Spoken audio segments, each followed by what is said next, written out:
বৈষম্য বিরোধী ছাত্র আন্দোলনের প্রথম শহীদ আবু সাঈদের পরিবার আবু সাঈদের ভাস্কর্য না বানানোর জন্য অনুরোধ করেছেন। এই বিষয়টিকে কিভাবে দেখছেন? দেখুন, বৈষম্য বিরোধী ছাত্র আন্দোলনে যিনি মারা গেছেন আবু সাঈদ, আল্লাহ তাআলা তাকে শাহাদাতের মর্যাদা দান করুন। তার পরিবারের একটা চিঠি আমিও দেখেছি যে তার বাবা সেটি লিখে অনুরোধ করেছেন অনেকেই তাকে স্মরণীয় করে রাখবার জন্য তার ভাস্কর্য নির্মাণ করতে চেয়েছেন। তার প্রতি ভালোবাসা প্রকাশ করতে গিয়ে তার বাবা বলেছেন সে ব্যক্তিগতভাবে ধার্মিক মানুষ ছিল। আমরা তার ফেসবুক স্ট্যাটাসগুলো দেখেছি যে সে পরিষ্কার একজন ধার্মিক মানুষ ছিলেন এবং বাবা-মা ধার্মিক। যার কারণে তারা এটি না করার অনুরোধ করেছেন। এখানে আমাদের জন্য অনেক বড় একটি শিক্ষা রয়েছে। আমি এটাকে খুব পজিটিভ এবং ভালো একটা উদ্যোগ দেখতে পাচ্ছি। মানুষকে স্মরণীয় করে রাখার জন্য আসলে ভাস্কর্যের কোনো প্রয়োজন নেই। মুহাম্মদ সাল্লাল্লাহু আলাইহি ওয়াসাল্লাম পৃথিবীতে সবচেয়ে স্মরণীয় বরণীয়। তার কোনো ভাস্কর্য পৃথিবীতে নেই। ভাস্কর্য থাকলেই মানুষ স্মরণীয় বরণীয় হয় না। অনেক সময় ভাস্কর্য থাকার পর মানুষ অপমানিত হয় এবং অসম্মানিত হয়। বিধায় মানুষকে স্মরণীয়, বরণীয় বা সম্মানিত করবার জন্য এটি কোনো বিশুদ্ধ পদ্ধতি নয়। শয়তান মানুষের উপরে নানাভাবে প্রভাব সৃষ্টি করে, মানুষকে ক্ষতি সাধন করে যেসব প্রক্রিয়ার উপরে মাধ্যমে, তার মধ্যে একটা হলো এই প্রাণীর যে অবয়ব বা আকৃতি তৈরি করা হয়, সেটার উপরে শয়তান ভর করে। এটা শয়তানের বাহন অনেকটা বলতে পারি। এটা নিয়ে অনেক গবেষণা আছে, অনেক আলাপ আছে। সংক্ষিপ্ত ভাষণ এই প্রশ্ন উত্তরের সেশনে আমরা বিস্তারিত বলতে পারব না। শুধু এটুকু বলছি যে এ সমস্ত প্রাণী, কোনো প্রকার প্রাণী, মানুষ হোক অন্য কোনো প্রাণী হোক, তার অবয়বকে ভাস্কর্য আকারে নির্মাণ করা, পুতুল ইত্যাদি তৈরি করা এবং সেগুলো প্রদর্শন করা, এটা শরীয়তে হারাম করা হয়েছে। যারা এগুলো নির্মাণ করবে তাদের ঠিকানা জাহান্নাম বলা হয়েছে। আমরা হয়তো বলতে পারি সমস্যাটা কি? দেখতে তো সুন্দর, এটা তো ভালো লাগছে আমাদের কাছে। দেখুন, আমাদের বর্তমান যুগে যে টেকনোলজি আছে, আজ থেকে ১০০ বছর আগে পৃথিবীতে যারা এসেছেন তারা এই টেকনোলজি সম্পর্কে জানেন না।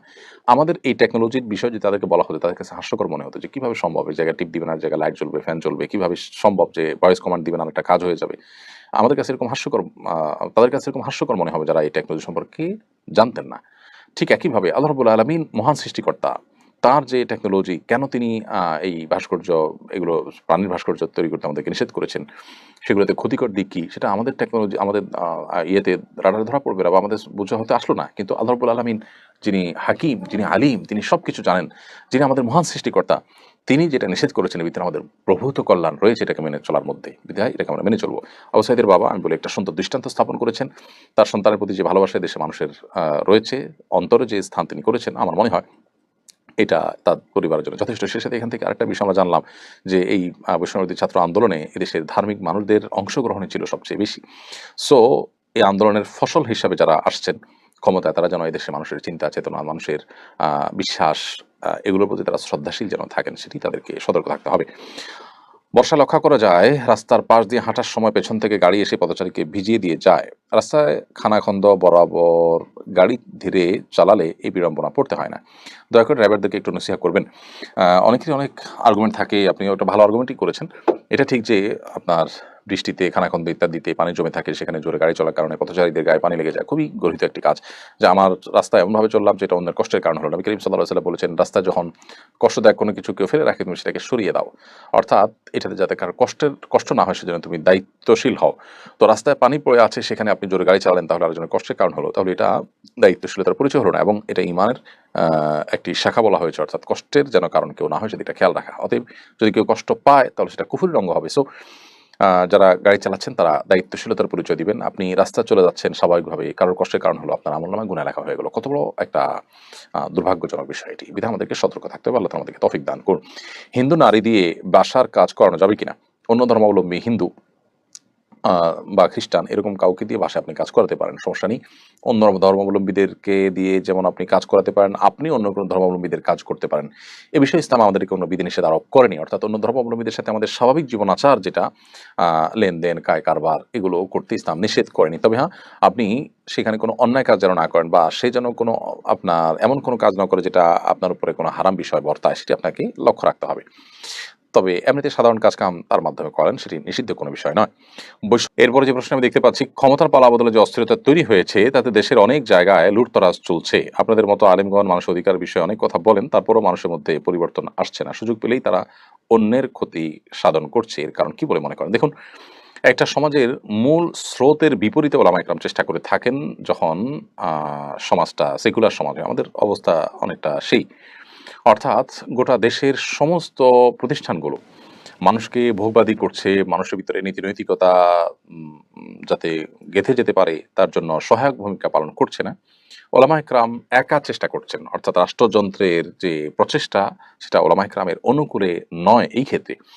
তো যার কারণে আসলে এখানে যে খুব বেশি প্রভাব পড়ছে তা না, কিন্তু আবার একেবারে প্রভাব পড়ছে না তাও না। আমি একটা কথা প্রায়শ বলার চেষ্টা করি, এই দেশে তৃতীয় বিশ্বের যে অবস্থা থাকে, মানুষের মধ্যে অভাব অনটনের কারণে, নানা কারণে মানুষের নীতি নৈতিকতা আদর্শ ব্যক্তিগতভাবে মানুষের যে চরিত্র সেটাতে প্রচুর পরিমাণ অবনতি দেখা দেয়। তো এরকম পরিস্থিতিতেও আমাদের দেশে যতটা আইন শৃঙ্খলা নিয়ন্ত্রণে আছে, যতটা মানুষ ভালোর পথে আছে, তার পেছনে আইন শৃঙ্খলা রক্ষাকারী বাহিনীর যে অবদান আছে তার পাশাপাশি ওলামায়ে কেরামের অবদানও কিন্তু অনেক বেশি।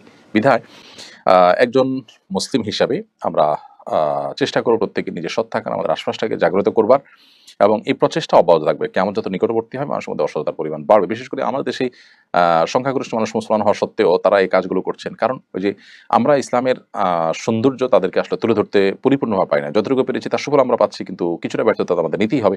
আমরা নামাজ রোজার গুরুত্ব মানুষকে বোঝাতে পেরেছি, মানুষের অধিকার ব্যাপারে আমরা মানুষকে সচেতন করতে পারি না। এবারে সমস্ত ওলামায়ে কেরাম একযোগে তাদের প্রচেষ্টাকে আরো বাড়াতে হবে।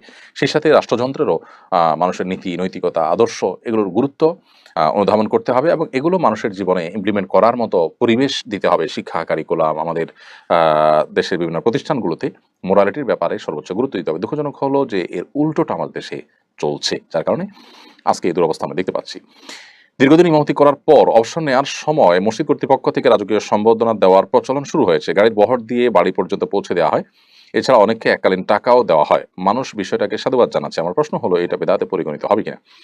দেখুন, এরকম রাজকীয় সম্বর্ধনা দেওয়া ইমাম সাহেবকে, এটা মৌলিকভাবে কোনো বেদাতের মধ্যে পড়বে না। কারণ এটাকে মানুষ শরীয়তের কোনো ছাঁচের মধ্যে ফেলে এটাকে ফরজ, ওয়াজিব, সুন্নাত, মুস্তাহাব বা এই টাইপের কোনো কিছু মনে করছে না। যেকোনো ভালো কাজের পর তার বিনিময় দেওয়া, তার কৃতজ্ঞতা প্রকাশ করা, এটা তো কোরআন এবং হাদিস দ্বারা সমর্থিত বিষয়। যে ব্যক্তি ভালো কাজ করবে বা কোনো কোনো কল্যাণ কাজ সাধন করবে, তার সে কল্যাণ কাজের স্বীকৃতি আমরা দিব, তাই না? মাল্লাম ইয়াশকুরিন নাস লাম ইয়াশকুরিল্লাহ, যে ব্যক্তি মানুষের শুকরিয়া আদায় করলো না সে আল্লাহরও শুকরিয়া আদায় করেনি। সো একজন ইমাম সাহেব এতদিন কাজ করেছেন, তার প্রতি কৃতজ্ঞতা আপনি আদায় করলেন, এটা মৌলিকভাবে তো প্রশংসনীয় কাজ। এখন কৃতজ্ঞতা আদায়ের যে পদ্ধতি, মুখে কৃতজ্ঞতা আদায় করা, তাকে হাদিয়া তোহফা দিয়ে স্মরণীয় করে রেখে তার কৃতকর্মের স্বীকৃতি দেওয়া, কৃতজ্ঞতা আদায় করা, এগুলো সবগুলোই কৃতজ্ঞতার শামিল। শরীয়ত আমভাবে যখন কৃতজ্ঞতা আদায় করতে বলেছে এবং তার কোনো পদ্ধতি ফিক্স করে দেয়নি, সো শরীয়তের নিষিদ্ধের কোনো কিছু না হয় এরকম যে কোনোভাবে আমরা তার কৃতজ্ঞতা আদায় করতে পারি, সেই হিসাবে এটি কোনো বেদাতে পরিগণিত হবে না, বরং এটি একটা ভালো প্র্যাকটিস বলে আমি মনে করি।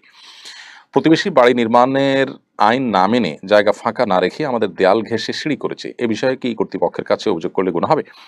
না, গুনাহ তো হবেই না, কারণ এটা আপনার ন্যায্য অধিকার। কেউ যদি যথাযথ জায়গা যতটুকু তার ফাঁকা রাখার আইন রয়েছে, নিয়ম কারণ রয়েছে, সেটি যদি তিনি লঙ্ঘন করেন তাহলে অবশ্যই আপনি তার ব্যাপারে নালিশ করতে পারেন। প্রতিবেশীর প্রতি সদাচরণ আপনার করতে হবে, কিন্তু প্রতিবেশী যদি আপনার কোনো অধিকার ক্ষুণ্ণ করেন তাহলে তার বিরুদ্ধে আপনি আইনানুগ ব্যবস্থা নেওয়া বা যথাযথ কর্তৃপক্ষের বিচার দেওয়া, এটা প্রতিবেশীর প্রতি আপনার যে করণীয় রয়েছে তার পরিপন্থী কোনো কিছু হবে না। বিধায় এই বিষয়টি আমরা ভুল না বুঝি।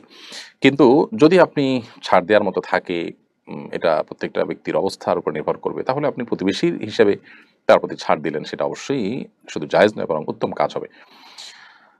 এরপরের প্রশ্ন হলো, মাঝে মাঝে সালাতে সূরা ফাতিহা পাঠ করার পর প্রথম ও দ্বিতীয় উভয় রাকাতেই একই সূরা পাঠ করে ফেলি, পরে বুঝতে পারি যে একই সূরা পাঠ করেছি, আমাদের অবস্থা করণীয় কি?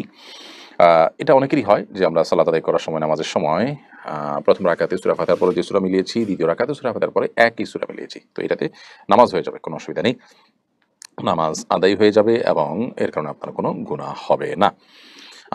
কারণ হলো সূরা একই সূরা আদায় করা এটা কোনো ওয়াজিব তরক হওয়ার মতো বিষয় নয়।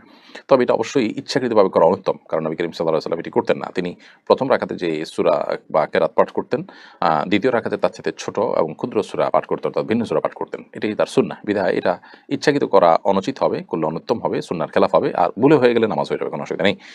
40 দিন তাকবীর উলার সঙ্গে নামাজ পড়লে পুরস্কার দেওয়ার ট্রেন্ড শুরু হয়েছে, এরকম একটি অনুষ্ঠানে আপনাকে অতিথি হিসাবে দেখা গেছে। প্রশ্ন হলো, এতে কিশোরদের এখলাস নষ্ট হয়ে যাবে কিনা, ইবাদত করার ক্ষেত্রে পার্থিব লোভ কাজও করবে কিনা? ছোট বাচ্চাদেরকে বা কিশোরদেরকে বা বিভিন্ন বয়সের মানুষকে উৎসাহ দেওয়ার জন্য পুরস্কার দেওয়া এটা দর্শনীয় নয়। যার কারণে এই ধরনের কাজ যদি কেউ করেন, 40 দিন তাকবীরুল্লাহর সাথে সালাত আদায় করলে তাকে পুরস্কার দেওয়া হবে, এটাকে আমরা মৌলিকভাবে দোষী কিছু মনে করি না। তবে এটা ঠিক যে যারা এইসব প্রতিযোগিতায় শামিল হবেন তাদের উদ্দেশ্য থাকবে যে তারা ভালো কাজের অভ্যাস এর মাধ্যমে করবেন। আল্লাহ তাআলা বলেছেন ফাস্তাবিকুল খায়রাত, তোমরা ভালো কাজে একে অন্যের সাথে প্রতিযোগিতায় অবতীর্ণ হয়। এই যে প্রতিযোগিতা অবতীর্ণ হতে বলা হয়েছে, প্রতিযোগিতা অবতীর্ণ হলে সেটি দৃশ্যমান হতে পারে। দৃশ্যমান প্রতিযোগিতা হলে সেখানে এখলাস চলে যাওয়ার প্রসঙ্গ আসতে পারত, কিন্তু তারপর আল্লাহ তাআলা প্রতিযোগিতা অবতীর্ণ হতে বলেছেন। বিধায় মৌলিকভাবে প্রতিযোগিতা অবতীর্ণ হওয়া যেহেতু ভালো কিছু, বিধায় এটাকে আমরা খারাপ কিছু মনে করছি না। পাশাপাশি পুরস্কার দেওয়ার যে বিষয়টি বলেছেন, যে পুরস্কার দেওয়া এটা এটা উৎসাহ দেওয়ার জন্য, যেকোনো ভালো কাজের জন্য পুরস্কার দেওয়া যেতে পারে, উৎসাহ দেওয়া যেতে পারে, এবং এই মর্মে সাহাবীদের বহু আমল রয়েছে। বিধায় এটাকে আমরা কোনো বিদআত মনে করছি না, অথবা এটা এখলাস নষ্ট হবে নিশ্চিত এমনটি বলার কোনো কারণ নেই। তবে এটা ঠিক যে অনেকে আছেন যে এই টাকার জন্যই সেটি করবেন, তো তাহলে তার তো এখলাস নষ্ট হবে। কিন্তু এটা ঠিক যে এগুলোর মাধ্যমে মানুষের অভ্যাস পরিবর্তন হয় এবং একটা ভালো অভ্যাস মানুষের মধ্যে চালু হয়। সেইজন্য এই কাজগুলো করা, এবং সেটাকে আমরা দোষণীয় মনে করি না। এরপর প্রশ্ন হলো, আমার স্বামী মারা গেছেন, ব্যাংকে ওনার রেখে যাওয়ার টাকা দিয়ে আমি হজ করতে চাচ্ছি। ছেলের দাবি সে বিদেশ যাবে, এমন অবস্থায় করণীয় কি? আপনার স্বামীর মৃত্যুর পর তার যে রেখে যাওয়ার টাকা আছে, এই টাকা ওয়ারিসদের মধ্যে বন্টন হবে। আপনার ভাগে যেটা পাবেন সেটা পাওয়ার পর আপনি যদি হজে যেতে চান তাহলে আপনি হজে যেতে পারবেন। আর যদি আপনার ভাগে যা আসে সেটা দিয়ে হজে যাওয়ার মতো টাকা না হয়, তাহলে আপনি আপনার মৃত স্বামীর টাকা থেকে হজ করলে সেটা জায়েজ হবে না। কারণ হলো সেখানে অন্য ওয়ারিসদেরও ভাগ আছে। সো আপনার ছেলে যতটুকু পাবে, অন্যান্য ওয়ারিস থাকলে তারা যতটুকু পাবে, আপনি যতটুকু পাবেন, প্রত্যেককে যার যারটা দিয়ে দিতে হবে। এরপর যার যেটা খুশি সে সেটা করবেন। বিধায় ছেলে সব নিয়ে বিদেশে চলে যাবে অথবা আপনি সব দিয়ে হজ করবেন, কোনোটিই কিন্তু করা জায়েজ হবে না। বরং কে কতটুকু পাবেন সেটি আপনার নিজেদের মধ্যে সুরাহা করতে হবে, কারণ হাদিসের আলোকে, যে বন্টন নীতি রয়েছে তার আলোকে, তারপরে আপনারা সেটা যার যার খেয়াল খুশি মতো বা প্রয়োজন মতো ব্যয় করতে পারবেন। এরপর আমাদের ইউটিউব চ্যানেল থেকে একটি প্রশ্ন আমরা নিচ্ছি। আমি আমার কানে চাপ দেয়া কানের দুল পরি, এক্ষেত্রে অজু করার সময় কি তা খুলে অজু করতে হবে? চাপ দেয়া কানের দুল পরেন আপনি, হয়তো সম্ভবত টিপ কানের দুল পরার কথা বলেছেন। তো এখানে আ অজু করার সময় আপনার হালকা একটু নাড়া দেওয়ার মতো ব্যবস্থা থাকলে একটু নাড়া দিবেন। বাস, নিশ্চয়ই একটু নড়ার মতো ব্যবস্থা থাকবে। তাতে একটু নাড়া দিবেন, তাতেই চলবে ইনশাআল্লাহ। খুলেই প্রত্যেকবার আপনাকে অজু করতে হবে এটা জরুরি না। আর যদি এত টাইট থাকে যে আসলে সেটা কোনোভাবে মুভ হয় না, ফিক্স হয়ে থাকে, তাহলে সেক্ষেত্রে আপনার এ ধরনের গহনা খুলে তারপরে অজু করতে হবে। বিশেষ করে আপনার কানের ছিদ্র বা গহনার নিচের অংশে পানি পড়ছে না, এরকম যদি হয় তাহলে সেক্ষেত্রে আপনি খুলে নেবেন। সচরাচর এরকম হয় না, বিধায় একটু নাড়া দিলেই চলবে। এরপর প্রশ্ন হলো, কৃত্রিম বুদ্ধিমত্তা আমাদের প্রাত্যহিক জীবনের অংশে পরিণত হয়েছে। মানুষ হিসাব কিতাব, কোডিং পদ্ধতি রচনার মতো জটিল কাজও কৃত্রিম বুদ্ধিমত্তার সাহায্যে করছে। আমার জিজ্ঞাসা হলো, কৃত্রিম বুদ্ধিমত্তার সাহায্যে কোনো মাসআলা জেনে সে মোতাবেক আমল করা যাবে কিনা? দেখুন, এআই বা আর্টিফিশিয়াল যে ইন্টেলিজেন্ট আছে, এর মাধ্যমে যদি আপনি কোনো মাসআলা জানতে চান এবং উত্তর দেওয়া হয়, সেটা আপনি ভেরিফাই করবেন। তারপরে আমল করবেন। বিশেষ করে সেখানে যদি তথ্য উপাত্ত, প্রমাণ, সূত্র দেওয়া থাকে তাহলে সেটার উপরে আমল করতে পারেন। তা না হলে এই সমস্ত তথ্য উপাত্তের মধ্যে ভুল থাকতে পারে। কারণ তারা তো আপনার এই এআই বা আপনার কৃত্রিম বুদ্ধিমত্তা সেটা তো অনলাইন থেকে কালেকশন করে আপনাকে উত্তর দিবে। সেখানে ভুল কিছু থাকলে ওই ভুলটাই আপনাকে দিবে। ভালো মন্দ, সঠিক বেঠিক ২ টাই থাকতে পারে। এজন্য আ শরিয়তের মতো গুরুত্বপূর্ণ বিষয়, মাসআলার মতো গুরুত্বপূর্ণ বিষয় সেখান থেকে নিচ্ছেন, সে যেখান থেকে কালেক্ট করে দিচ্ছে সেটা সঠিক কিনা এটা ভেরিফাই করা দরকার। অথবা সেখানে যে তথ্য উপাত্ত পাচ্ছেন সেটা আপনার যদি থাকে, তথ্যসূত্র সহকারে উল্লেখ থাকে যেটার উপর আস্থা রাখা যায়, তাহলে সেটা আপনি করতে পারেন। যদি মজার ছলে কেউ নিজেকে হিন্দু বলে এরপর আল্লাহর নিকট তওবা করে এবং কান্নাকাটি করে মাফ চায়, তাহলে আল্লাহ মাফ করবেন কিনা? মজার ছলে কেউ নিজেকে হিন্দু বললে সেটা অবশ্যই জঘন্য অপরাধ। নিজেকে মুশরিক এটা দুষ্টুমি করে বলাটাও অপরাধ। তারপরও যদি কেউ এটি করার পর নিজের ভুল বুঝতে পারেন এবং তওবা করে মাফ চান, অবশ্যই আল্লাহ তাআলা ক্ষমা করবেন। আল্লাহ তাআলা ক্ষমাশীল। বিধায় ব্যাপারটি এরকম না যে আল্লাহ তাআলা তাদেরকে ক্ষমা করবেন না।